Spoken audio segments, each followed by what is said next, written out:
الله أكبر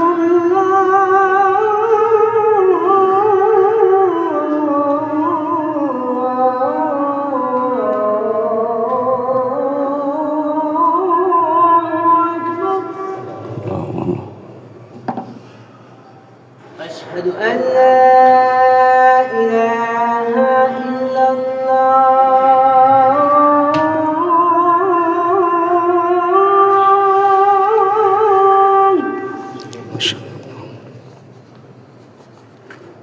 أشهد أن لا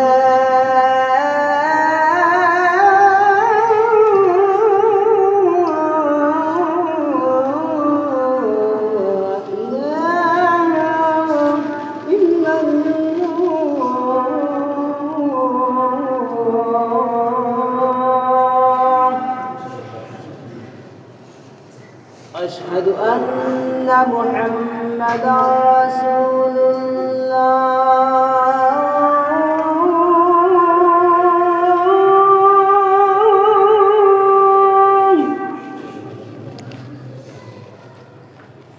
أشهد أن محمدًا رسول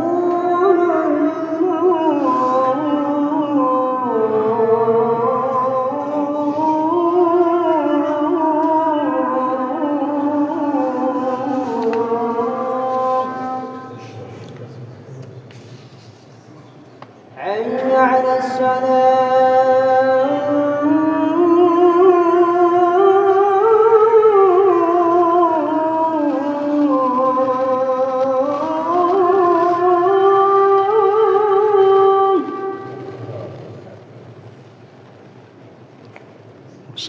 حي على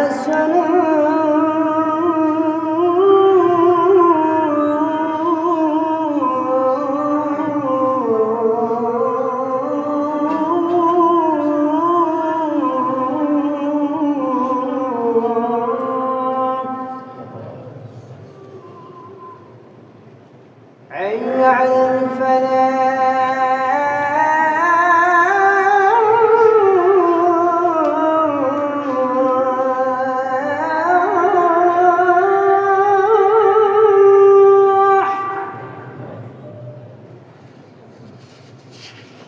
حي على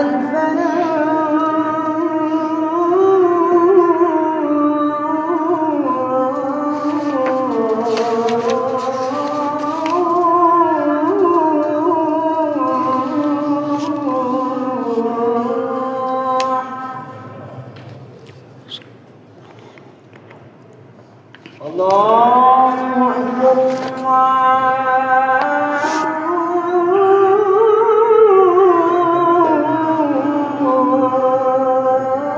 الله أكبر لا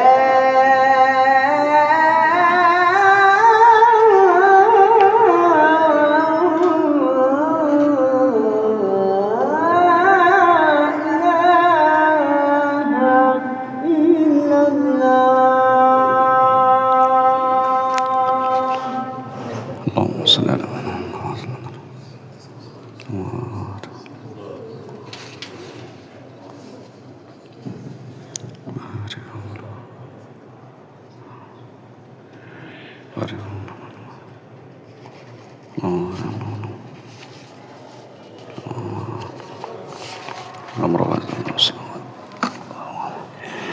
إن الحمد لله نحمده ونستعينه ونستغفره ونعوذ بالله من شرور أنفسنا ومن سيئات أعمالنا من يهده الله فلا مضل له ومن يضلل فلا هادي له وأشهد أن لا إله إلا الله وحده لا شريك له وأشهد أن محمدًا عبده ورسوله صلى الله على نبينا محمد وآله وصحبه وسلم. أما بعد فإن خير الحديث كتاب الله وخير الهدي هدي محمد صلى الله عليه وسلم وشر الأمور محدثاتها وكل محدثة بدعة وكل بدعة ضلالة وكل ضلالة في النار. يا أيها الذين آمنوا اتقوا الله حق تقاته ولا تموتن إلا وأنتم مسلمون يا أيها الناس اتقوا ربكم الذي خلقكم من نفس واحدة وخلق منها زوجها وبث منهما رجالا كثيرا ونساء واتقوا الله الذي تساءلون به والأرحام إن الله كان عليكم رقيبا يا أيها الذين آمنوا اتقوا الله وقولوا قولا سديدا يصلح لكم أعمالكم ويغفر لكم ذنوبكم ومن يطع الله ورسوله فقد فاز فوزا عظيما যাবতীয় প্রশংসা আল্লাহ রাব্বুল আলামিনের জন্য দরুদ ও সালাম বর্ষিত হোক আমাদের প্রিয় নবী শ্রেষ্ঠ নবী মহানবী মুহাম্মদুর রাসূলুল্লাহ সাল্লাল্লাহু আলাইহি ওয়াসাল্লামের উপর। আল্লাহ তাআলার অশেষ রহমতে আমরা মর্যাদাপূর্ণ একটা মাসে উপনীত হয়েছি, যে মাসটি হচ্ছে মুহররম, যেটিকে হিজরি সনের প্রথম মাস হিসেবে গণনা করা হয়। এই মাসটির অনেক মর্যাদা রয়েছে শরীয়তে। মর্যাদার একটা দিক হচ্ছে যেটি হারাম মাসের অন্তর্ভুক্ত। আল্লাহ তাআলা বলছেন, ইন্না ইদ্দাতাশ শুহুরি ইনদাল্লাহি 12 শাহরান ফি কিতাবিল্লাহ ইয়াওমা খালাকাস সামাওয়াতি ওয়াল আরদ মিনহা আরবাআতুন হুরুম। আসমান জমিন সৃষ্টির দিন থেকেই আল্লাহ তাআলার নিকটে মাসের সংখ্যা হচ্ছে 12টি। এই 12টির মধ্যে 4টি হচ্ছে হারাম মাস। এই হারাম মাস, তাহলে এই 4টি হারাম মাসের আল্লাহ তাআলার কাছে আলাদাই মর্যাদা রয়েছে। আর এই 4টি মাসের মধ্যে মুহররম হচ্ছে একটি, যুলকাদা, যুলহিজ্জা, মুহররম এবং রজব। দ্বিতীয় মর্যাদার দিক হচ্ছে যে এই মাসে সিয়াম এর মর্যাদা আল্লাহ তাআলার কাছে রমজানের পরপরই। আফদালুস সিয়াম বাদা শাহরি রমাদান সিয়াম ও শাহরিল্লাহিল মুহররম। রমাদানের পরে আল্লাহ তাআলার কাছে সর্বোত্তম সিয়াম হচ্ছে মুহররম মাসের সিয়াম। তৃতীয় বিষয় হচ্ছে যে আল্লাহ তাআলা এই মাসটিকে তার মাস বলে উল্লেখ করেছেন। 12টি মাসই কিন্তু আল্লাহ তাআলার, কিন্তু তিনি বলেছেন যে মুহররমটা তার মাস, শাহরুল্লাহিল মুহররম, আল্লাহ তাআলার মাস মুহররম। তার মানে বুঝতে হবে আল্লাহ রাসূল সাল্লাল্লাহু আলাইহি ওয়াসাল্লাম যখন বলছেন যে আল্লাহ তাআলার মাস মুহররম, তবে অবশ্যই এটা আল্লাহ তাআলার কাছে আলাদা মর্যাদা আছে। এই মুহররমের মধ্যে, মুহররম মাসের মধ্যে একটা অন্যতম গুরুত্বপূর্ণ দিন হচ্ছে আশুরার দিন। আশুরা, আশারা থেকে আরবি শব্দ, আশুরা বলা হয় দশম। তো মুহররমের 10 তারিখকে মূলত আশুরা বলা হয়। এই মাসে আমাদের করণীয় কি? প্রথম বিষয় হচ্ছে হারাম মাস হিসেবে সম্মান করতে হবে, কারণ আমরা জানি যে মক্কার মুশরিকরা তারাও কিন্তু এই মাসটাকে তারা সম্মান করত। মানে তারা কাফের ছিল, কিন্তু এই 4টা হারাম মাসকে তারা সম্মান করত। এই কারণে আমাদের উচিত হচ্ছে সম্মান করা। অর্থাৎ সম্মানটা কিভাবে করব? 4টা মাসে আমি বেশি বেশি আমল করার চেষ্টা করব। আর বিশেষ করে নিষিদ্ধ যে কাজগুলো, হারাম প্রত্যেক মাসে হারাম, বছরের প্রতিদিনই হারাম, কিন্তু এই 4 মাস যখন হারাম মাস বলা হচ্ছে, এই মাসগুলোতে আরও নিকৃষ্ট এই হারাম কাজগুলো। যে কারণে দেখুন, যুদ্ধ বিগ্রহের মতো নিকৃষ্ট কাজ থেকে তারা বিরত থাকতো। এজন্য বনু আব্দুল কয়েস গোত্রের লোকেরা আল্লাহ রাসূলের কাছে যখন আসলেন, সহিহ বুখারী এবং মুসলিমের বর্ণনা, তারা এসে বললেন, ইয়া রাসূলুল্লাহ, ইন্না লা নাস্তাতিউ আন নাতিয়াকা ইল্লা ফি শাহরিল হারাম। আল্লাহ রাসূল, আমরা তো আপনার কাছে সব সময় আসতে পারি না, শুধু হারাম মাসগুলোতে আসতে পারি আপনার কাছে। কেন? ওয়া বাইনানা ওয়া বাইনাকা হাযাল হাই মিন কুফফারি মুদর, কারণ আমাদের এবং আপনার মধ্যে কুফার, মুজার গোত্রীয় কাফেরদের বসবাস। তার মানে বোঝা যাচ্ছে ওনাদের কথায় যে 4 মাস ছাড়া, হারাম মাস ছাড়া অন্য সময়ে নিরাপত্তা ছিল না তাদের। নিরাপত্তার কারণে আসতে পারতেন না, কিন্তু হারাম মাস এর কারণে তারা আসতে পারছেন, কারণ ওই সময় তারা এই কাফেররা যুদ্ধে বিগ্রহে লিপ্ত হতো না, কারো প্রতি আক্রমণও করতো না। এই জন্য নিজেদেরকে নিরাপদ মনে করতেন। এই কারণেই তারা আল্লাহ রাসূলের কাছে আসতে স্বাচ্ছন্দ্য বোধ করলেন। এই জন্য বললেন যে, আল্লাহ রাসূল, সবসময় তো আমরা আসতে পারি না, আমাদের কিছু আদেশ করেন যেগুলো আমরা পালন করতে পারবো, আমাদের যাদেরকে রেখে এসেছি তাদেরকে যে সেগুলো করতেও বলতে পারবো।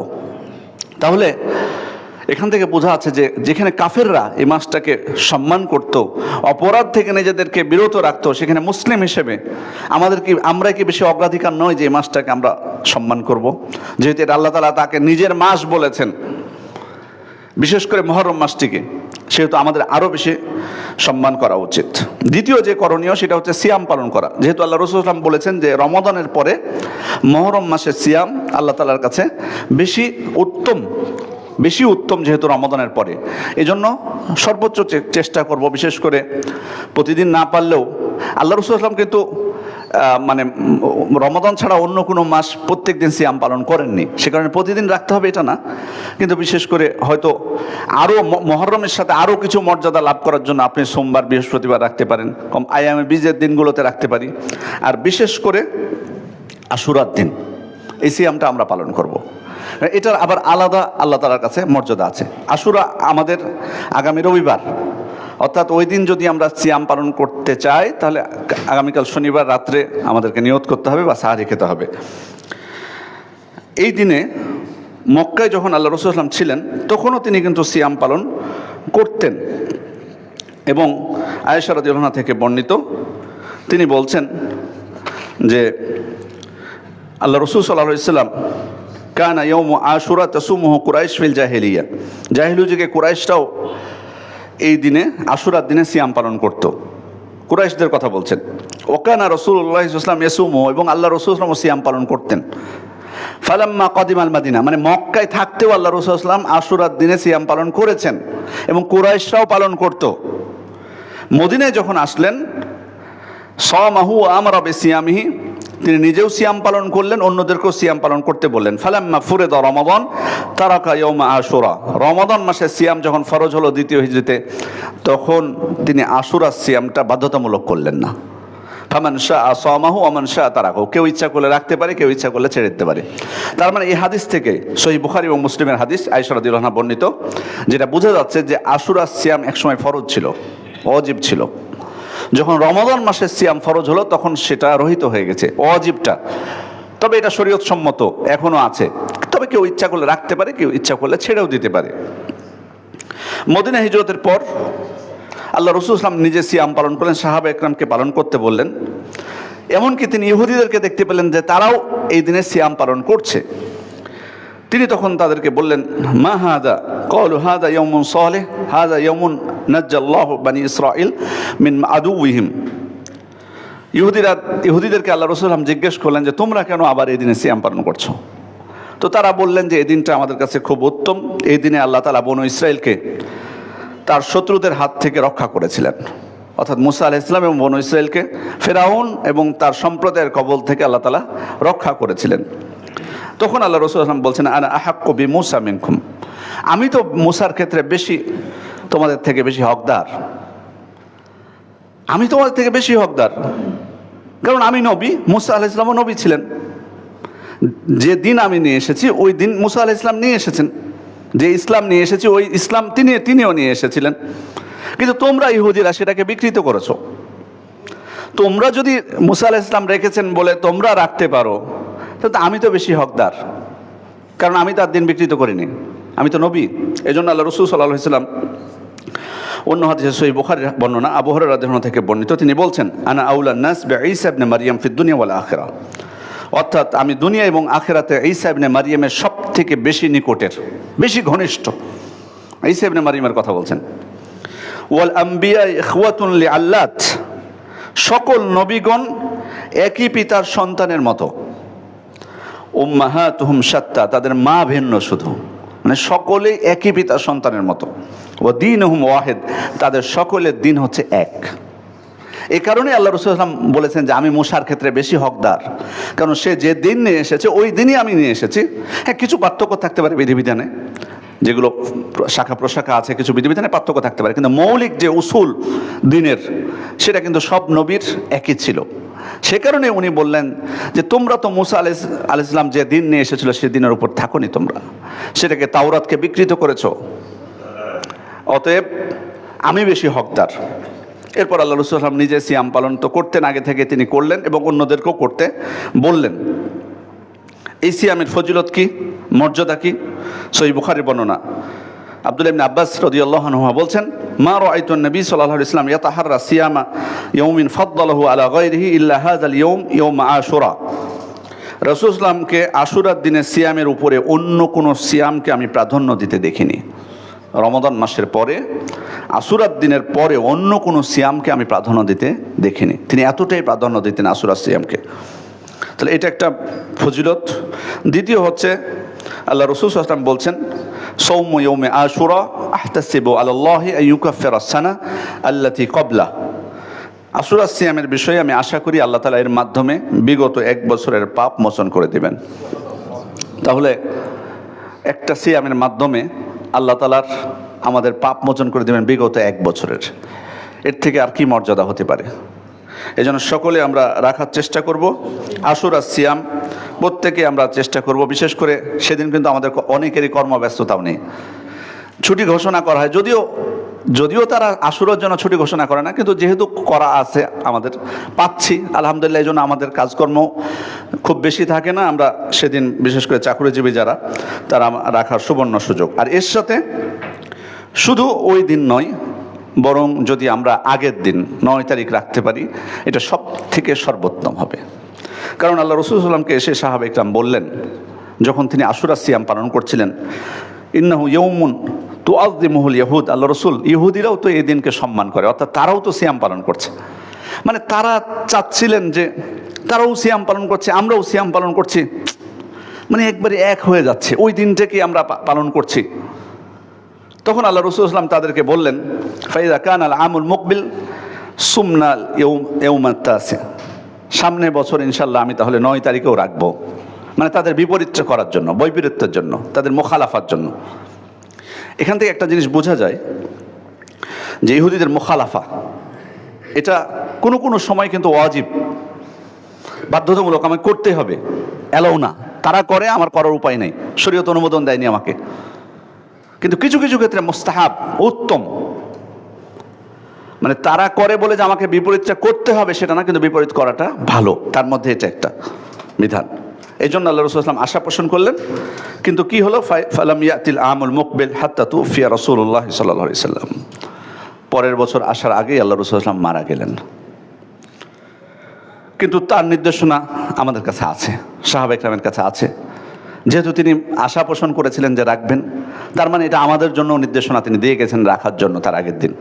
এই জন্য তাহলে এর মাধ্যমে হবে কি, আমি আশুরা সিয়ামের ফজিলত যেমন পাচ্ছি, ইহুদিদের বৈপরীত্য করা সবটাও আমি আল্লাহ তাআলার কাছ থেকে পাবো। যদি কোনো কারণে 9 তারিখে রাখা কষ্টকর হয়ে যায়, তাহলে 10 তারিখে রাখবো, আমরা 11 তারিখে রাখবো। 10 এবং 11 ইবনে আব্বাস থেকে বর্ণিত, সুমুত তাসি ওয়াল আশির ওয়া খালিফুল ইয়াহুদ। 9-10 তারিখ রাখো এবং ইহুদিদের বৈপরীত্য করো, মুখালাফা করো। অন্য হাদিসে উনি বলেছেন, যেটি গ্রহণযোগ্য সনদে বর্ণিত, ওয়া খালিফু ফীহিল ইয়াহুদ সুমু ক্বাবলাহু ইয়াওমান আও বা'দাহু ইয়াওমান। অর্থাৎ আশুরার আগের দিন অথবা পরের দিন সিয়াম রাখো। তাহলে যদি আমি আগের দিন কোনো কারণে না রাখতে পারি, 9 তারিখে আমি 10 এবং 11 পালন করার চেষ্টা করব। আবার কোনো কোনো বর্ণনা এসেছে ইয়াওমান ক্বাবলাহু ওয়া বা'দাহু, আগের দিন, আশুরার আগের দিন এবং পরের দিন। তার মানে 3টা রাখাও মাশরু। 3টার বিষয়েও বর্ণিত আছে। কেউ যদি 3টা আমি রাখতে চাই, 9, 10, 11 আমরা কেউ রাখতে চাই, কোনো অসুবিধা নেই, এটাও প্রশংসনীয়, যেহেতু কোনো কোনো বর্ণনায় 3 দিনের কথাও বলা হয়েছে। আর যদি আমি না পারি, 2 দিন আগের পরের পাচ্ছি না, তাই বলে কি আমি 10 তারিখে রাখবো না? যেহেতু আমাকে ইহুদিদের বৈপরীত্য করতে হবে, আমি তো করার সুযোগ পাচ্ছি না, যে কোনো কারণে হোক, তাহলে কি আমি 10 তারিখে রাখবো না? না, রাখবো, কোনো অসুবিধা নেই।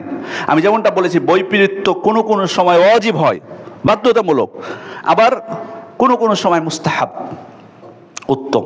এক্ষেত্রে উত্তম, কারণ আল্লাহ রাসূল সাল্লাল্লাহু আলাইহি ওয়াসাল্লাম তো একদিনে রেখেছেন, তাই না? তো উনি যেটা রেখেছেন এটা কখনো মাকরুহ হতে পারে? আমাদের অনেকে বলে যে একদিন রাখলে এটা মাকরুহ হবে। না, এটা মাকরুহ বলা যাবে না এটাকে। আল্লাহ রাসূল সাল্লাল্লাহু আলাইহি ওয়াসাল্লাম যখন একদিন রেখেছেন, তিনি রেখেছেন, তো তিনি সাহাবা ইকরাম বলার পর কি আপনি কি বলবেন যে সাহাবা ইকরাম বলেছে তারপর ওনার মনে পড়েছে, ও তাহলে তো বৈপরীত্য করতে হবে, এটা বিষয়টা কি এমন? না, যেহেতু সাহাবা ইকরাম পছন্দ করেছেন, তিনি স্বীকৃতি দিয়েছেন, বাস আমাদের জন্য উত্তম। কিন্তু তাই বলে আমরা বলতে পারবো না যে মাকরুহ বা নাজায়েজ। এই কারণে আমাদের কিছু ভাইদের এটা বুঝের ভুল থাকার কারণে অনেকেই 10 তারিখে রাখতে পারবেন, অন্য দিন পারেন না, আগের দিন বা পরের দিন, তখন উনি সিয়ামটাই আর রাখেন না। 10 তারিখও বাদ দিয়ে দেন, এটা যেন আমরা না করি।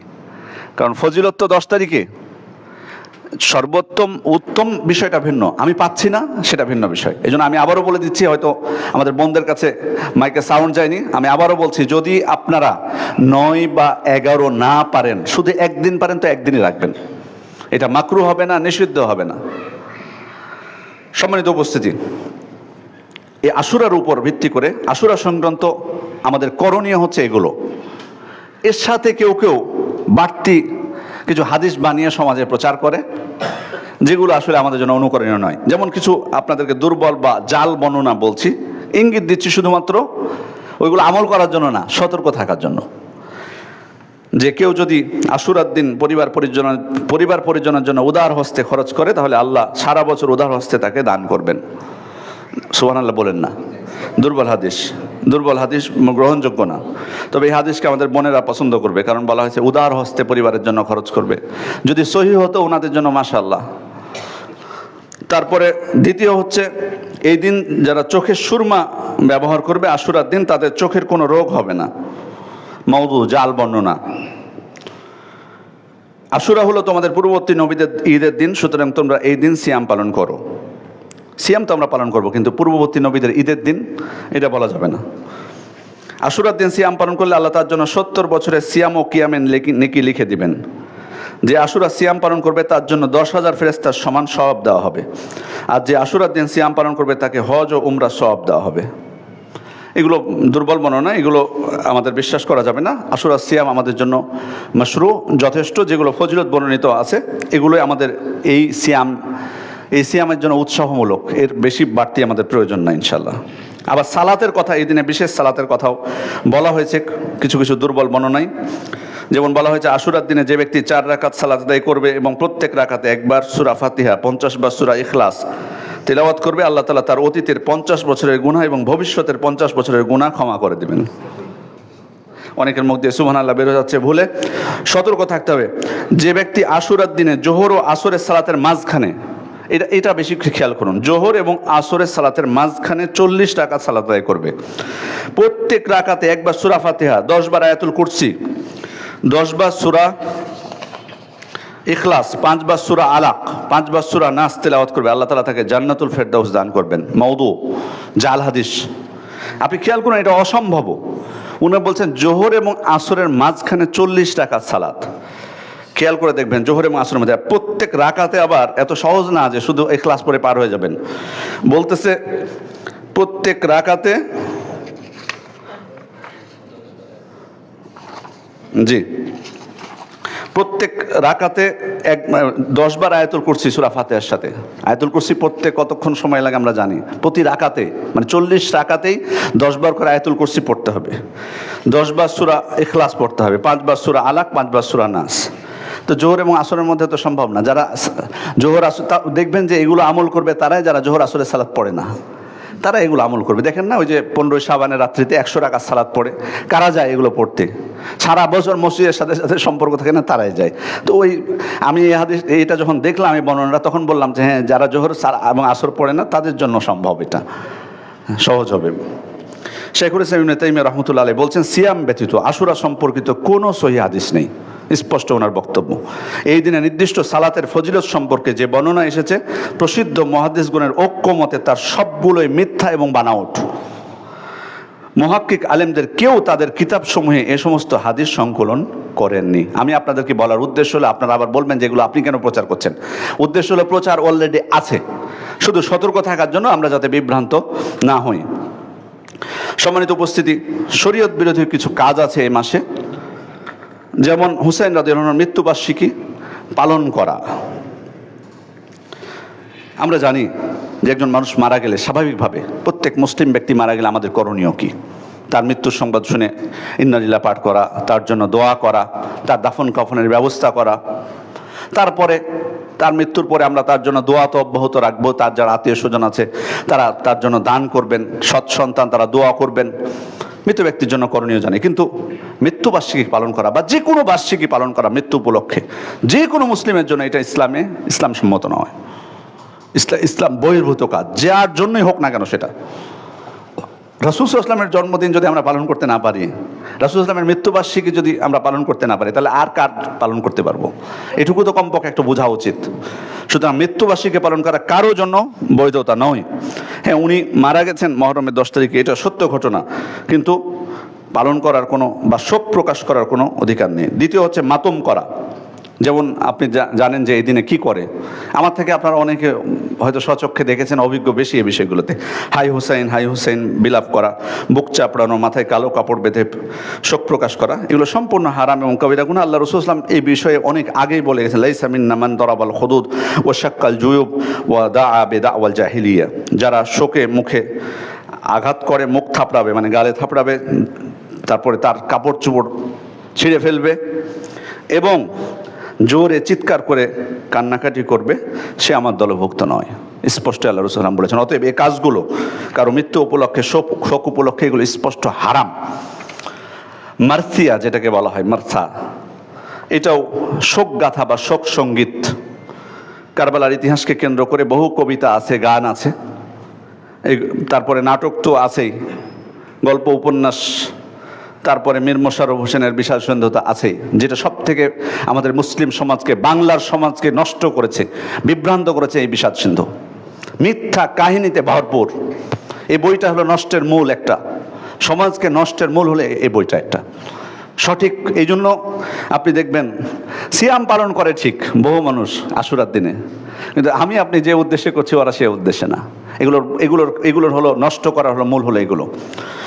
তাজিয়া, শোক প্রকাশ করা, যেমন হুসাইন রাদিয়াল্লাহু আনহুর কাল্পনিক কবর তৈরি করে সেদিন মিছিল করে, ভুয়া কবরগুলোকে আত্মাসমূহের অবতরণস্থল বলে মনে করে, সেখানে হুসাইনের রূহ হাজির হয়, কল্পনা করে তাকে সালাম দেয়, তার সামনে মাথা ঝুঁকায়, সেখানে সিজদা করে, তার মনোবাসনা পূর্ণ করার জন্য তার কাছে প্রার্থনা করে।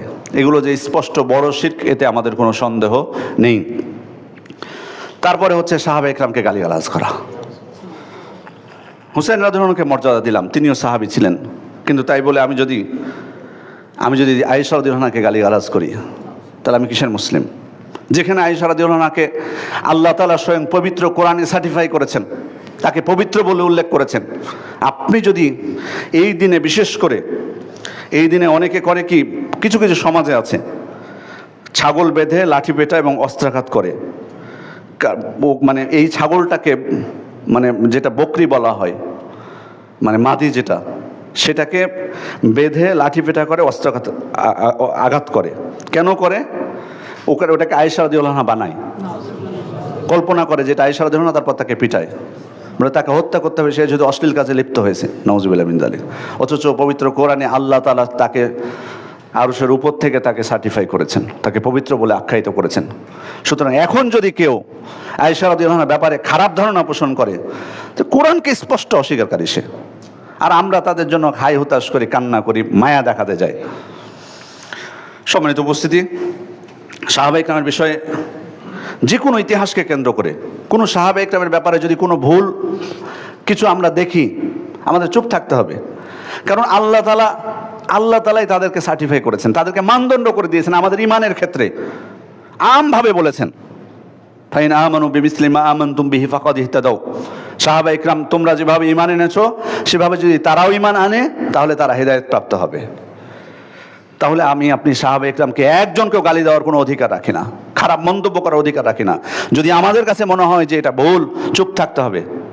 যেখানে আল্লাহ তাআলা ক্ষমা করেছেন তাদেরকে, যেখানে আল্লাহ তাআলাই তাদেরকে জান্নাত দিতে চেয়েছেন, যেখানে আল্লাহ তাআলাই তাদের উপর সন্তুষ্ট হয়েছেন, আমি আপনি তাদের উপর অসন্তুষ্ট হওয়ার কে? রব যিনি সবকিছুর মালিক, তিনি যদি সন্তুষ্ট হন কারো উপর, তিনি যদি জান্নাত দেন, সেখানে যদি আপনি সেখানে যে গালিগালাজ করেন, মনক্ষুণ্ণ হন, আপনি রবের সাথে যুদ্ধ ঘোষণা করেছেন। কিসের মায়া আপনি দেখাতে চান? এগুলো কখনোই হুসাইন রাদিয়াল্লাহু আনহুর প্রতি মায়া নয়, যে একজন সাহাবীকে গালি দিয়ে আপনি তার জন্য মায়া দেখাবেন। এরপরে বিভিন্ন অনুষ্ঠান পালন করা, যেমন এই দিনে সরকারি ছুটি ঘোষণা করা হয়, যেটা বলেছি। রাস্তাঘাট বিভিন্ন রঙে সাজানো, লাঠি তীর বল্লম নিয়ে যুদ্ধের মহড়া দেওয়া, হুসাইন রাদিয়াল্লাহু আনহুর নামে কেক ও পাউরুটি বানিয়ে বরকতের পিঠা বলে বিক্রি করা, এসব অনুষ্ঠান পালনে অনেক টাকার অপচয় এবং এটা হয়, এটা তো আমরা জানি। এবং শুধু তাই নয়, অনেকেই মনে করে, অনেকের অভ্যাস যে এই দিনে বিবাহ শাদী করাও ঠিক নয়। এটাকে অন্যায় মনে করে, বাচ্চাদেরকে দুধ পান করাকেও অন্যায় মনে করে, এমন কিছু মানুষও আছে।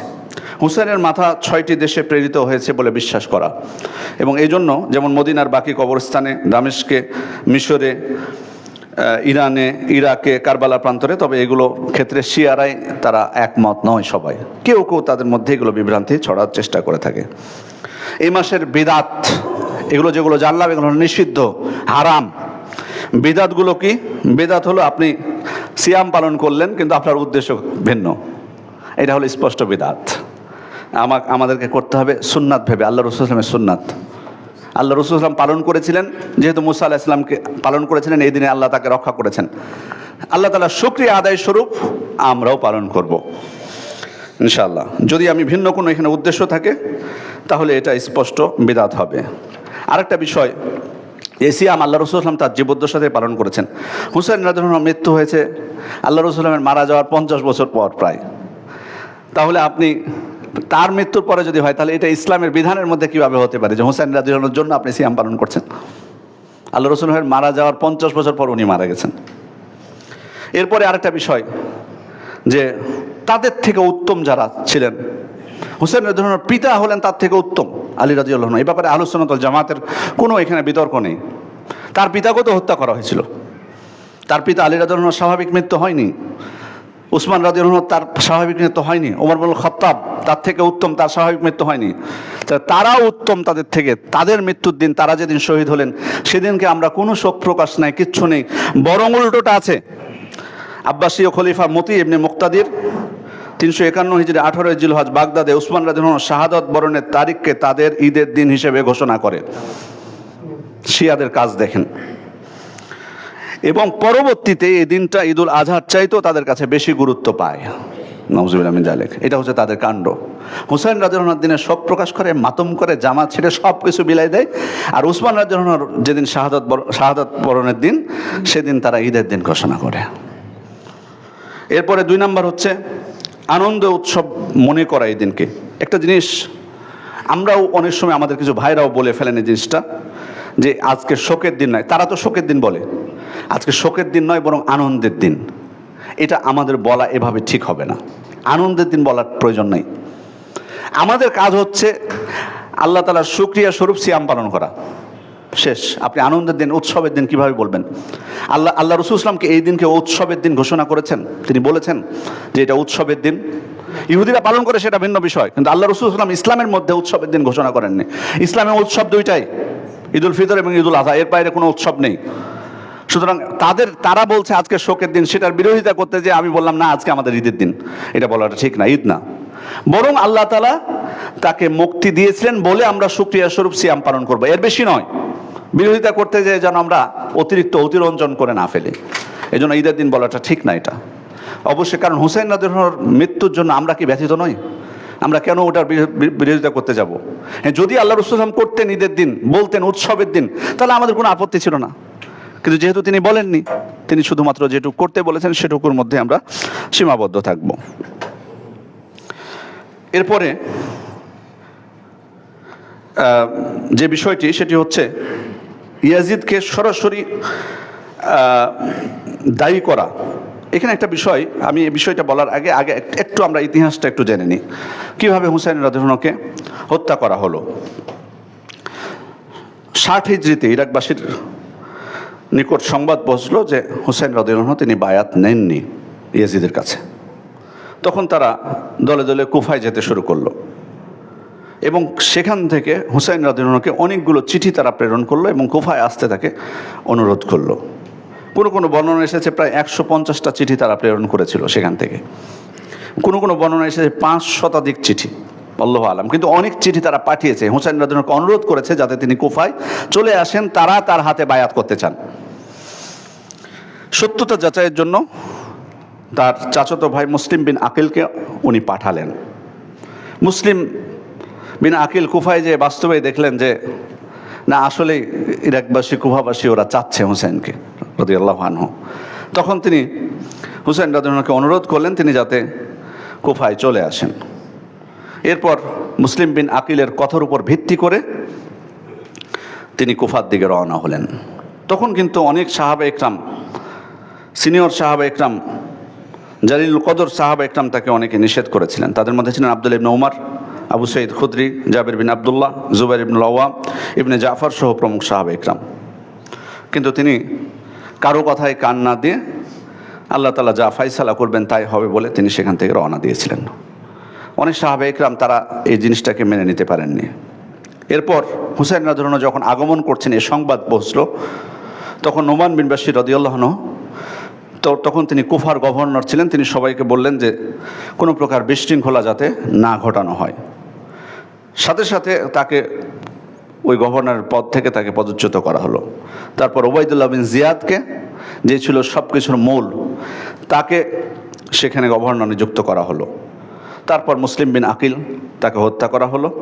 এইদিকে হুসেইন রাদিয়াল্লাহু আনহু পথের মধ্যেই কিন্তু উনি বুঝে গেলেন যে কুফাবাসী যেটা করতে চেয়েছিল বা ঘটনা অন্যরকম, অন্যদিকে মোড় দিচ্ছে। তখন তিনি রাস্তা পরিবর্তন করার সিদ্ধান্ত নিলেন, কিন্তু ওবাইদুল্লাহ বিন জিয়াদ তার গতিপথ রোধ করলেন। তখন হুসাইন রাদিয়াল্লাহু আনহু 3টা প্রস্তাব দিয়েছিলেন। একটা হলো যে আমাকে সীমান্তের কোনো এক স্থানে চলে যাওয়ার অনুমতি দেওয়া হোক, 2 মদিনায় ফিরে যাওয়ার অনুমতি দেওয়া হোক, 3 নম্বর হচ্ছে ইয়াজিদের হাতে বায়াত রাখার সুযোগ দেওয়া হোক। কিন্তু তাদের তো আসলে উদ্দেশ্য ভালো ছিল না, যে কারণে কোনোটাই প্রস্তাব তারা মেনে নেয়নি, বরং তারা যুদ্ধ ঘোষণা করলো। এরপর প্রথমে হুসাইন রাদিয়াল্লাহু আনহুর কোলের শিশুপুত্র তার বক্ষভেদ করলো এবং তারপরে তিনি বিদ্রোহে যুদ্ধ করছিলেন। শেষে শিমার বিন জাওশান তার আঘাতে, তিনি তার বর্ষার আঘাতে হুসাইন রাদিয়াল্লাহু আনহু মৃত্যুবরণ করেন। এভাবেই তিনি সেখানে কারবালার প্রান্তরে শাহাদাত বরণ করেন। এখানে মানে যদি একক ব্যক্তি হিসেবে আমরা বলতে যাই যে কে দায়ী ছিল, তাহলে এখানে মুহাক্কিক উলামায়ে কেরাম যাকে বলেছেন সে তারা ওবাইদুল্লাহ বিন জিয়াদকে দায়ী করেছেন। কারণ এগুলোর অনেক কারণ আছে। কারণ হুসাইন রাদিয়াল্লাহু আনহুর ছিন্ন মস্তক যখন ইয়াজিদের সামনে রাখা হয়েছিল, তখন তিনি ওবাইদুল্লাহ বিন জিয়াদের উপর আল্লাহ তার উপর লানত বর্ষণ হোক বলে তিনি বলেছিলেন। এটা প্রমাণিত। এবং তিনি অনেক কথা বলেছিলেন। যাই হোক, মোদ্দা কথা হচ্ছে হুসেইন রাদিয়াল্লাহু আনহু তার মৃত্যুর জন্য কে দায়ী সেটা বলতে যে তার নিজস্ব একটা বক্তব্য আছে। সেটা তিনি তার বক্তব্যে প্রত্যক্ষভাবে বা পরোক্ষভাবে ইরাকবাসীকেই দায়ী করেছেন। তিনি যেমন তিনি বলছেন যে যখন এই ঘটনা ঘটলো, ঘটনার সম্মুখীন হলেন তিনি, তখন তিনি বলেছিলেন, তোমরা কি পত্রের মাধ্যমে আমাকে এখানে আসতে আহ্বান করনি, আমাকে সাহায্য করার ওয়াদা করনি? কারণ তারা সাহায্য করেনি, আর তাদের অনুরোধেই কিন্তু তিনি গেছিলেন। কিন্তু যখন এই ঘটনা ঘটলো তাদের উচিত ছিল সাহায্য করা, কিন্তু সেটা তারা করেনি। তখন তিনি তাদেরকে বলেছিলেন যে তোমরা কি আমাকে পত্রের মাধ্যমে এখানে আসতে আহ্বান করনি, আমাকে সাহায্য করার ওয়াদা করেনি? অকল্যাণ হোক তোমাদের, যে অস্ত্র দিয়ে আমরা ও তোমরা মিলে ইসলামের যুদ্ধ করেছি, এখন সেই অস্ত্র তোমরা আমার বিরুদ্ধে চালাতে চাচ্ছ। এরপর তিনি বলেছিলেন, হে আল্লাহ, আপনি যদি তাদের হায়াত দীর্ঘ করেন তাহলে তাদের দলের মধ্যে বিভক্তির সৃষ্টি করে দিন, তাদের দলে দলে বিচ্ছিন্ন করে দিন, তাদের শাসকদের উপর কখনোই সন্তুষ্ট হবেন না। তারা আমাদের সাহায্য করবে বলে ডেকে এনেছে, অথবা আমাদের বিরুদ্ধে শত্রুতাবশত হত্যা করার জন্য উদ্যত হয়েছে। এবং বাস্তবে তাদের মধ্যে পরবর্তীতে বিভক্তি দেখা যায়। এমনকি যে ওবাইদুল্লাহ বিন জিয়াদের কথা বললাম, তাকেও নিকৃষ্টভাবে হত্যা করা হয়েছিল। এখন প্রশ্ন হলো, ইয়াজিদের বিষয়ে আমাদের ভূমিকা আকীদা কি, বিশ্বাস কি? মানে আমরা কি তাকে যদি আমি দায়ী, প্রত্যক্ষভাবে দায়ী না হলে অবশ্যই পরোক্ষভাবে দায়ী, এতে কোনো সন্দেহ নাই। কারণ এটা এই সিচুয়েশনে পরিবেশ তৈরি করেছে কি? মুসলিম বিন ওবাইদুল্লাহ বিন জিয়াদকে কুফার গভর্নর মনোনীত করলো কে? সেই করেছে। কেন নোমান বিন বাশিরকে সরিয়ে দেওয়া হলো? তার মানে এখানে পরিবেশকে অশান্ত করতে, বিশৃঙ্খলা সৃষ্টি করতে সে করেছে। সে নিজে হত্যা করলো না, কিন্তু পরিবেশ তো সে চায়নি যে হুসেইন রাদিয়াল্লাহু হত্যা করা হোক, কিন্তু বিশৃঙ্খলা হোক, ইরাকবাসী যাতে হুসেইন রাদিয়াল্লাহুর কাছে বায়াত নিতে না পারে সে চেষ্টা তো সে করেছে। এই জন্য তার মৃত্যুর পিছনে প্রত্যক্ষভাবে সে ইয়াজিদ জড়িত না থাকলেও পরোক্ষভাবে ছিল, এতে কোনো সন্দেহ নেই। এই জন্য দোষ সে এড়িয়ে যেতে পারে না। এই জন্য কেউ তাকে যেমন লানত করেছে, একদল অভিশপ্ত বলেছে, তাকে কাফের বানিয়ে দিয়েছে, এটাও যেমন বাড়াবাড়ি। কিন্তু সাথে সাথে বিপক্ষের আরেক দল আবার তাকে খলিফাতুল মুসলিমিন বলে মানে নির্দোষ আখ্যায়িত করা, এটাও বোকামি। মানে আপনি তাকে বলবেন যে তিনি মুসলিম শাসক ছিলেন, এই ছিলেন, নির্দোষ ছিলেন, এই ছিল, ওই ছিল না। পরোক্ষভাবে প্রত্যক্ষভাবে সরাসরি অংশগ্রহণ না করলেও তার দায় এড়াতে পারবে না। এ কারণে মুহাক্কিক উলামায়ে কেরাম আহলুস সুন্নাহ ওয়াল জামাতের ইমামগণের আমি কিছু প্রসিদ্ধ মত বলছি। একটা মত যেটা আমি কিছুক্ষণ আগে বললাম যে ইয়াজিদ কাফের মুনাফিক ছিল, এটা বলাটা বেশি সীমা লঙ্ঘন। কারণ আপনাকে যদি কাফের কাউকে বলতে চান তাহলে কিন্তু তার ইসলাম ভঙ্গের কারণ আপনাকে স্পষ্টভাবে উপস্থিত করতে হবে। সেক্ষেত্রে আসলে শিয়ারাই এই ফতোয়া দিয়েছে, কারণ তারা তো আসলে শুধু হুসেন রাদিয়াল্লাহু না, কারণ আবু বকর ওমর রাদিয়াল্লাহু তারা কাফের বলতে দ্বিধাবোধ করেনি। বেশিরভাগ সাহাবা ইকরাম শিয়াদের কাছে হলো মুনাফিক। সুতরাং নাউজুবিল্লাহ মিন যালিক, সুতরাং যাদের কাছে বেশিরভাগ সাহাবা ইকরাম কাফের মুনাফিক, তাদের ফতোয়ায় আপনি কান দিবেন কিভাবে? এটা হলো বিষয়। দ্বিতীয় বিষয় হলো, কেউ কেউ বলেছে যে ইয়াজিদ ছিল সাহাবি এবং সৎ ব্যক্তি। এই কথাটাও ভুয়া। ইয়াজিদ কখনোই সাহাবি ছিল না। ওনার জন্ম হয়েছে উসমান রাদিয়াল্লাহু খেলাফত আমলে। ইয়াজিদের জন্ম হয়েছে উসমান রাদিয়াল্লাহু খেলাফত আমলে, সুতরাং উনি সাহাবি ছিলেন না, এটা মিথ্যা কথা। আর সৎ ব্যক্তিও ছিল না, কারণ ফাসেক ছিল, এতে কোনো সন্দেহ নাই। কারণ মদিনার আক্রমণের ঘটনাও এটা প্রমাণ করে যে সে কেমন ব্যক্তি ছিল। অতএব আহলুস সুন্নাহ ওয়াল জামাতের এক্ষেত্রে, তার ক্ষেত্রে অবস্থান হচ্ছে লা নুহিব্বুহু ওয়া লা নাসুব্বুহু, তাকে আমরা ভালোবাসবো না, আবার গালিও দিতে যাব না। গালি দেওয়ারও প্রয়োজন নেই, আবার তাকে ভালোবাসবো না। এটা হলো সঠিক অবস্থান। ভালো বৈশিষ্ট্য তার মধ্যে ছিল, কিছু খারাপ বৈশিষ্ট্য ছিল। যদি কারণ ফাসেক যারা হয়, জালেম যারা হয়, কারণ উনি যদি ইসলাম থাকে তার মৃত্যুর আগে, ইসলাম অবস্থায় মুসলিম অবস্থায় মারা যেয়ে থাকেন, তাহলে অবশ্যই জালেম। কারণ অনেক জুলুম করেছেন, অনেক ব্যক্তিকে হত্যা করেছেন। জালেমের জন্য ক্ষমা প্রার্থনা জায়েজ যদি মুসলিম হয়ে থাকে, ফাসেকের জন্য ক্ষমা প্রার্থনা করা জায়েজ।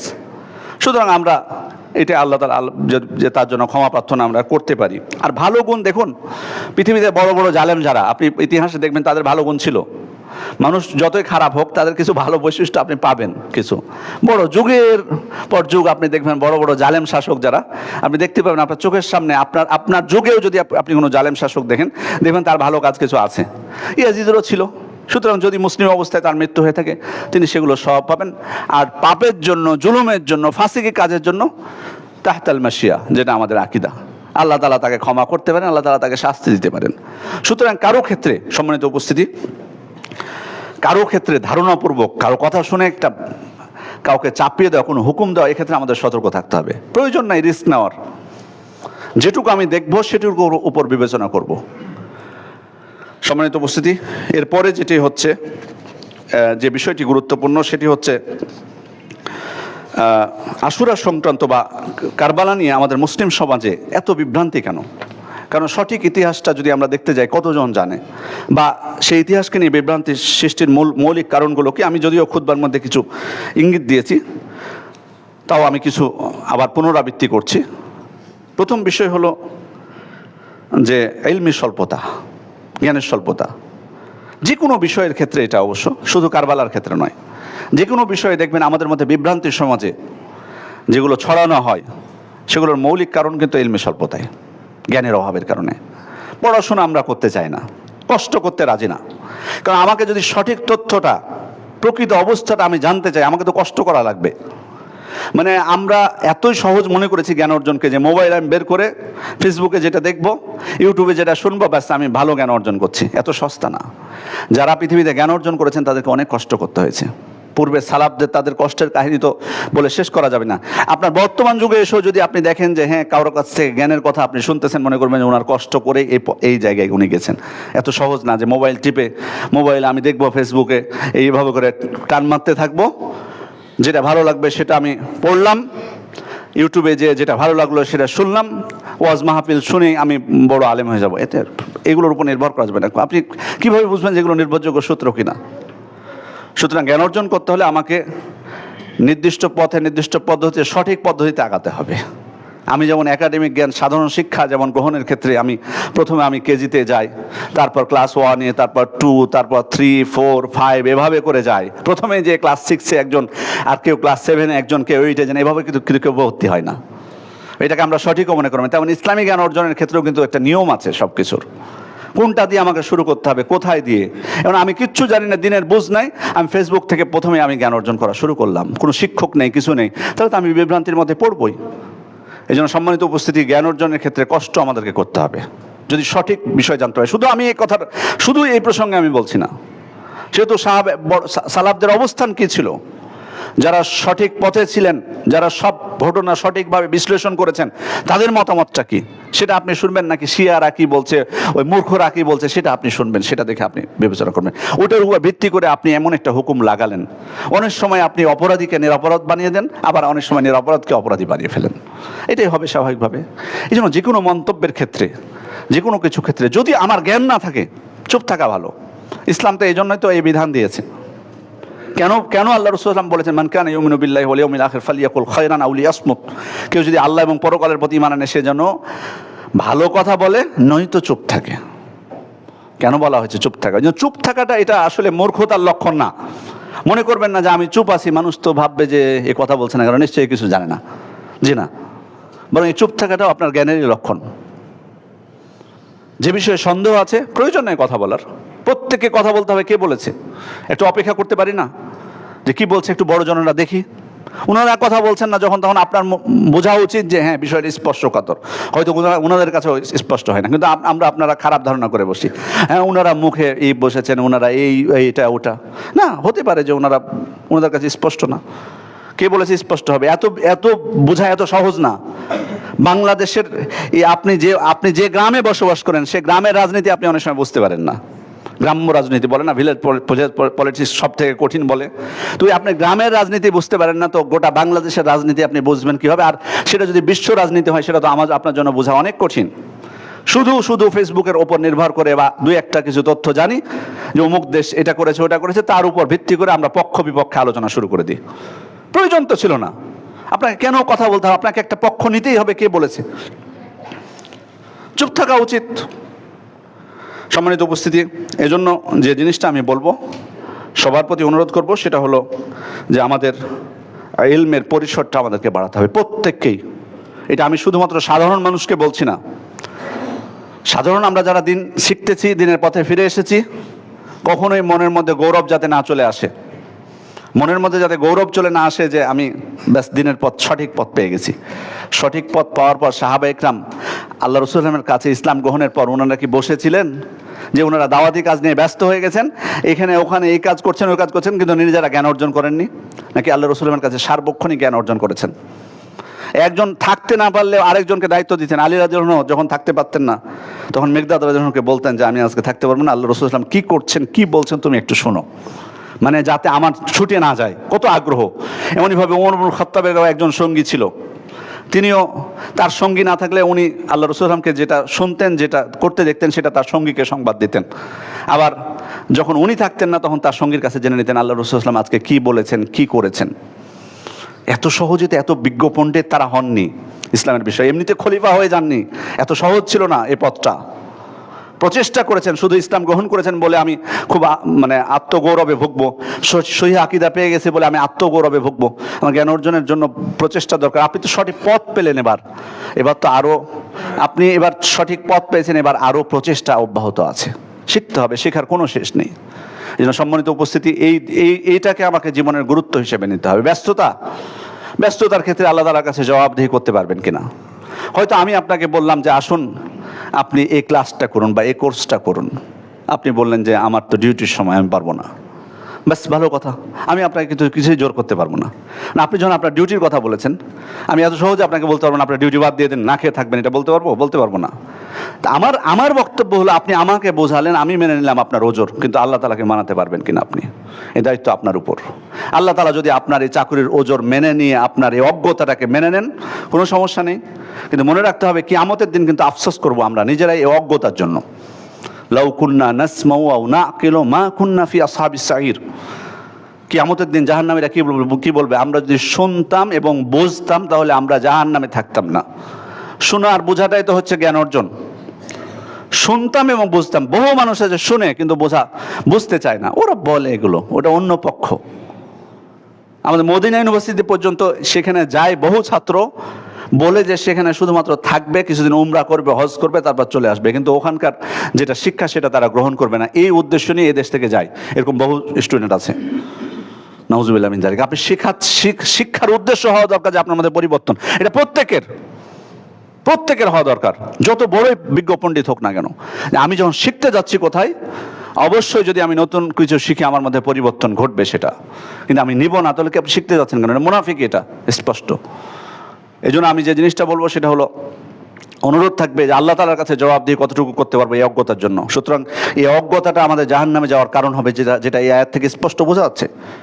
শুনতে হবে এবং বুঝতে হবে, মানার চেষ্টা করতে হবে সঠিক কথাটা বললো কিনা।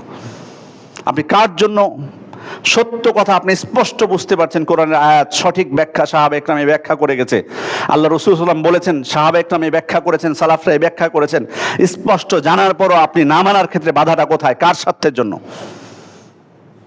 উনি আপনাকে কিয়ামতের দিন উদ্ধার করবে, এই আশা বাদ দেন। যদি কেউ আপনাদেরকে আশা জাগিয়ে রাখে, আমি তো আপনাকে কোনোদিন আশা জাগাইনি, এখানে এতদিন প্রতি মাসে খুতবা দিতে আসি, যে কথাগুলো শুনলে আমি আপনাদের দায়িত্ব নিলাম না। কেন আমি দায়িত্ব নেব আপনার? আপনি ভালোটা মানবেন, আপনি মুক্তি পাবেন। প্রত্যেক ব্যক্তি কিয়ামতের দিন, হ্যাঁ সুপারিশের ব্যাপার আছে, সুপারিশের এটা ভিন্ন বিষয়, কিন্তু আমি যে আপনাদের জন্য সুপারিশ করতে পারবো এই গ্যারান্টি আমার কোথায়? মুমিনরা সুপারিশ করতে পারবে, শাফাআতের হুকুম আছে, কিন্তু আমি যে সেটা করতে পারবো আপনাদের জন্য, আমি নিজে বাঁচতে পারবো কিনা সেটার আমার কাছে নিশ্চয়তা আছে যে আমি আপনাদেরকে বলবো যে হানজালা মসজিদের সব দায়িত্ব আমি নিয়ে নিলাম, নাউজুবিল্লাহ মিন যালিক। এটা তো বলা কারো উচিত না। আপনি কিভাবে বুঝবেন যে আপনি মুক্তি পেয়ে গেছেন? আপনাকে আল্লাহ অনুমতি দিবেন শাফাআত করার, এটা আপনি কিভাবে বুঝেছেন? মান যাল্লাযী ইয়াশফাউ ইনদাহু ইল্লা বিইযনিহি। এবং যার জন্য শাফাআত করব তাদের ক্ষেত্রে আল্লাহর সন্তুষ্টি আছে কিনা তাদের ক্ষেত্রেও থাকতে হবে। আমি আপনার জন্য শাফাআত করব, আল্লাহর সন্তুষ্টি আপনার জন্য থাকতে হবে, দুইটাই। আমার কাছে অনুমতি থাকতে হবে, আপনার প্রতি সন্তুষ্টি থাকতে হবে, তবেই তো হবে। সুতরাং নিজের খবর নেই কিভাবে বাঁচতে পারবে কিনা, জান্নাতে যেতে পারবে কিনা, আগেই মানুষকে প্রতিশ্রুতি দেয় যে উনি সুপারিশ করবে ওনাদের জন্য। আপনার জন্য সুপারিশ করার কে আছে এটা খেয়াল করুন। এজন্য সঠিক পথ আমরা চেনাবো, এটা আমাদের দায়িত্ব, কিন্তু মনে রাখতে হবে জবাবদিহি করতে হবে প্রত্যেককেই। ওয়াকুল্লুহুম আতিহি ইয়াউমাল কিয়ামাতি ফারদা, এটা আল্লাহ তাআলা বলেছেন, প্রত্যেকে তারা এককভাবে প্রত্যেকে আসবে কিয়ামতের দিন। সুতরাং সেখানে যে বলে দিবেন যে আমার পীর সাহেব উনি এ ফতোয়া দিয়েছিলেন এই কারণে আমি মানতাম, আপনাকে আল্লাহ তাআলা বলবেন কেন এই হাদিসগুলো তোমার কানে যায়নি? তখন কি জবাব দিব? সব কিছু দুনিয়ার আমি এত কিছু বুঝতে পারি, এত কঠিন বিশ্ব রাজনীতি সব কিছু বুঝে ফেলি, এত কিছু আমার জ্ঞান আছে, আর এই আল্লাহ রাসূলের সহজ বাণীগুলো আমি বুঝতে পারি না, তখন আমার জন্য কঠিন হয়ে যায়, এটা আমার দ্বারা বোঝা হবে না। সম্মানিত উপস্থিতি, এই জন্য যে বিষয়টা বলবো সেটা হচ্ছে আমাদের ইলমি পরিসর বৃদ্ধি করা। দ্বিতীয়ত হচ্ছে কি কারণে এ কারবালা নিয়ে বিভ্রান্তি? দ্বিতীয় প্রকার কারণটা হচ্ছে, যেমনটা বলেছি, বিশাল সিন্ধু বা এই জাতীয় কিছু বই, যে বইগুলোর প্রতি আমাদের খুব ভক্তি অত্যন্ত, এবং সে বইগুলোতে কোরআন হাদিসে কি আছে সেটার ক্ষেত্রেও কিছুটা অবিশ্বাস হয়তো অনেক সময় থাকে, কিন্তু এই বইগুলোর প্রতি আমাদের ঈমান খুব শক্তিশালী, যেটা লেখা আছে সেটাকে খুব দৃঢ়ভাবে বিশ্বাস করি, এটা একটা কারণ। তৃতীয় হচ্ছে আশুরাকে কেন্দ্র করে বিভিন্ন বাড়াবাড়ি, সরকারি অনুষ্ঠান, ছুটি ঘোষণা করা, এটাও কিন্তু একটা কারণ। কারণ কেন আশুরার নিয়ে এতে সিয়াম পালন করতে গেছে মানুষগুলো? কারণ দেখেছে যে সরকার আশুরা উপলক্ষে, মানে হুসাইন রাদিয়াল্লাহু মৃত্যু উপলক্ষে ছুটি ঘোষণা করছে বা কিছু, তখন তো তার মধ্যে একটা বিভ্রান্তি আসবে, এই কারণেই করে অনেকে। আর ইলেকট্রনিক্স এবং প্রিন্ট মিডিয়া তো আছে, বুঝতেই পারছেন যে এই দিনটাকে মানে মুসা আলাইহিস সালামকে যে আল্লাহ তাআলা মুক্তি দিয়েছিলেন, এই ধরনের কোনো সংবাদ আপনি পাবেন খুব কম। এখন যারা বুঝতেছে এখন তারা চেষ্টা করতেছে, তবে ইনশাল্লাহ নিরাশ হওয়ার কিছু নেই। বহু বিষয় আছে, আগে আপনি টেলিভিশনে বলেন, পত্রিকায় বলেন পাবেন না, কিন্তু এখন পাবেন কিছু। এটা দাওয়াতের কিন্তু একটা ফলাফল। সুতরাং প্রচেষ্টা অব্যাহত রাখতে হবে, সঠিক বিষয়টা মানুষকে জানাতে হবে, প্রত্যেকে আমাদের নিজ নিজ সাধ্য অনুযায়ী আমরা সেটা জানানোর চেষ্টা করব।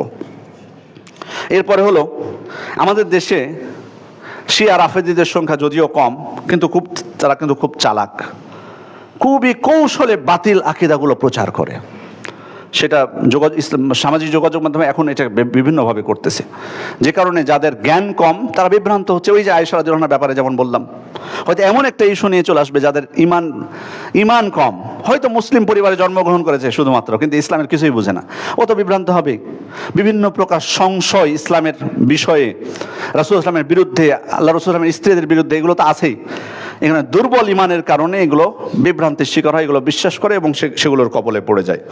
এবং আমাদের দেশে বহু কিছু আপনি দেখেন, এই যে নামের প্রথমে এবং নামের শেষে যেগুলো এই যে আলী, হাসান, হুসাইন, বিভিন্ন দেখবেন আমাদের নামের শেষে নাম রেখেছে একটা বাবা, শেষে যে আমরা হাসান হুসাইন কেন লাগাই, এগুলোর কাহিনীটা কোথায়?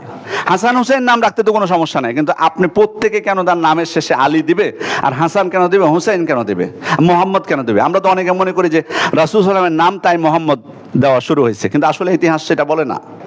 ইতিহাস বলে তাদের এক ইমামের নাম অনুসারে তারা এটা মোহাম্মদ দিয়েছে, রাসূল সাল্লাল্লাহু আলাইহি ওয়াসাল্লামের নামে না। এত ভালো ধারণা করলে হবে না ওদেরকে। এটা কেউ রাসূল সাল্লাল্লাহু আলাইহি ওয়াসাল্লামের নাম মোহাম্মদ তাই নামের প্রথমে মোহাম্মদ চালু করেনি, তাদের ইমামের নামে চালু করেছে, তাদের কথিত ইমামদের নামে চালু করেছে তারা এটা। মোহাম্মদ দিতে কোনো সমস্যা নেই, মোহাম্মদ তো নাম, এটা প্রশংসিত নাম, কোনো সন্দেহ নেই। কিন্তু আমি যোগ করছি কাদের কবলে পড়ে, কাদের ষড়যন্ত্রে, কি উদ্দেশ্যে চালু করেছে। এই যে কৌশলে আমাদের সিলেবাসের মধ্যেও তাদের অনেক হাওয়া বাতাস, অবদান এবং তাদের আসার আমাদের সিলেবাসের মধ্যেও থেকে গেছে, যে কারণে আমাদের সন্তানরাও বিভ্রান্তির শিকার হচ্ছে, অনেক কিছু হচ্ছে। সম্মানিত উপস্থিতি,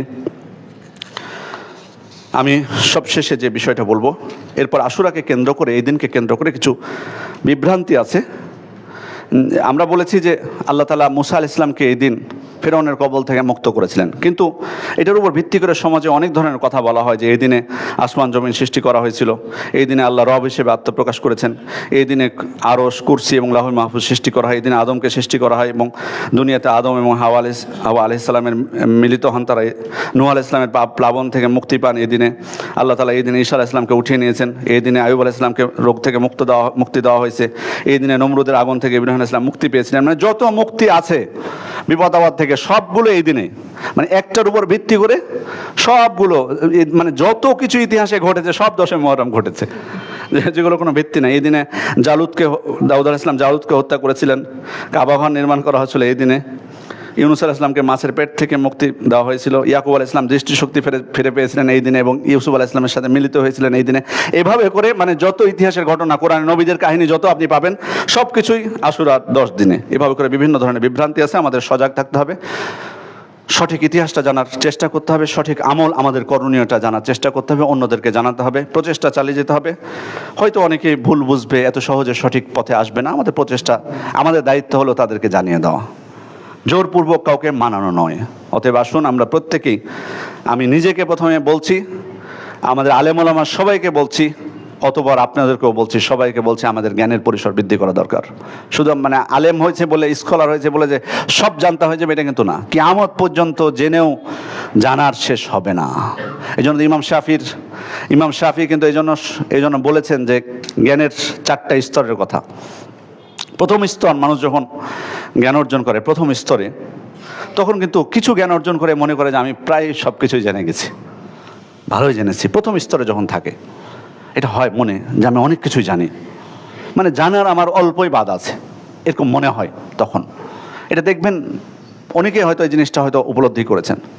এ সময় এসে কেউ যদি থেমে যায় যে আমার তো জানা হয়ে গেছে, তার মধ্যে অহংকার চলে আসে, তাহলে কিন্তু আর পারবে না, অজ্ঞই থেকে যাবে সে সারা জীবন।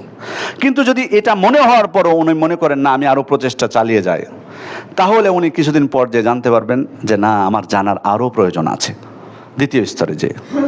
তারপর যদি উনি প্রচেষ্টা চালাতে থাকেন, তৃতীয় স্তরে যে উনি বুঝতে পারবেন যে আমি যা জেনেছি তা খুবই অল্প, না জানার সংখ্যাটাই বেশি। চতুর্থ স্তরে যে যখন আরও উনি প্রচেষ্টা চালাতে থাকবেন, জ্ঞান অর্জন করতে থাকবেন, চতুর্থ স্তরে যে ওনার মনে হবে যে আমি এখনো কিচ্ছুই জানি না। ইমাম শাফির এই বক্তব্য এটা বাস্তবসম্মত। আপনি জ্ঞানের প্রচেষ্টা আপনি চালিয়ে যান, এক সময় যে বুঝতে পারবেন যে কিছুই, কতটুকু, কিসের অহংকার জ্ঞানের, কোরআনের কতটুকু বুঝি আমি। কারণ শরীয়তের জ্ঞানের কথা বলতে গেলে কোরআনের জ্ঞান প্রথম আসবে, আল ইলম বিকিতাবিল্লাহ। তো কোরআনের কতটুকু আমি বুঝি, কয়টা আয়াতের অর্থ আমি পারবো, কয়টা আয়াতের তাফসীর আমার জানা আছে, তাহলে আল্লাহর কিতাবের বিষয়ে আমার জ্ঞান কতটুকু, তাহলে আমি কিভাবে দাবি করবো যে আমি বহুত কিছু জানি। এই মাসলা মাসাইল কিছু জানলে কি বহুত কিছু জানা হয়? তারপর আল্লাহ রাসূল সাল্লাল্লাহু আলাইহি ওয়াসাল্লামের হাদিস তো আছেই, সেটার তো কোনো লিমিটেড নাই। সেগুলোর ব্যাখ্যা, শুধু হাদিস জানলে হবে না, আমার ব্যাখ্যা জানতে হবে। সাহাবা ইকরাম কি বুঝেছেন, আমলটা কিভাবে করেছেন ওই হাদিসের উপর, নাকি নিজের মতো করে আমি করব। এরপরে তো আরও বিষয় আছে। সুতরাং সম্মানিত উপস্থিতি, প্রচেষ্টা চালিয়ে যাব, আল্লাহ তাআলা আমাদের ওজর গ্রহণ করবেন যে হ্যাঁ আমি চেষ্টা করেছিলাম।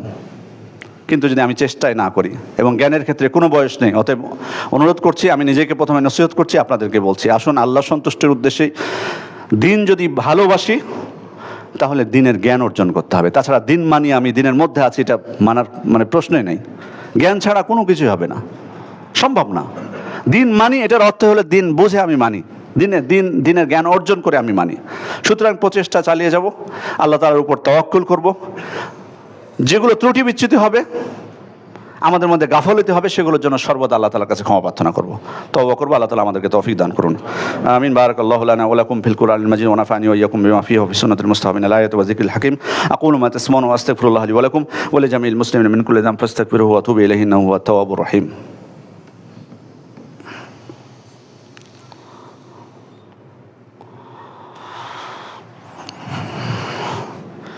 إن الحمد لله نحمده ونستعينه ونستغفره ونعوذ بالله من شرور أنفسنا ومن سيئات أعمالنا من يهده الله فلا مضل له ومن يضلل فلا هادي له وأشهد أن لا إله إلا الله وحده لا شريك له وأشهد أن محمدا عبده ورسوله أما بعد। সম্মানিত মুসল্লিবৃন্দ, আমরা যারা পরে এসেছি আমি আপনাদেরকে আবারও স্মরণ করে দিচ্ছি, আগামী 9, 10 এবং 11 মুহররম যদি আমরা সিয়াম পালন করতে পারি, আমরা করার চেষ্টা করব, যেটি হচ্ছে আগামী শনিবার, রবিবার, সোমবার।